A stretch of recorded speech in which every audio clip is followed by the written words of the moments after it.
یونس نے ابن شہاب سے روایت کی کہ عطا بن یزید نے انہیں خبر دی کہ حمران نے جو حضرت عثمان رضی اللہ عنہ کے آزاد کردہ غلام ہیں انہیں بتایا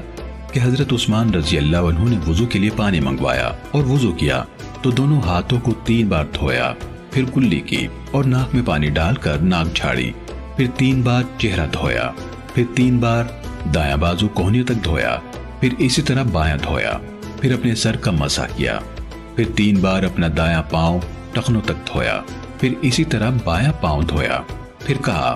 میں نے رسول اللہ صلی اللہ علیہ وسلم کو دیکھا تھا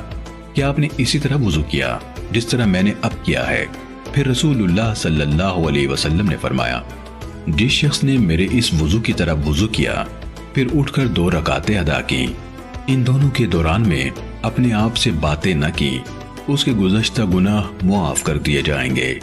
ابن شہاب نے کہا ہمارے علماء یعنی تابعین کہا کرتے تھے کہ یہ کامل ترین وضو ہے جو کوئی انسان نماز کے لیے کرتا ہے۔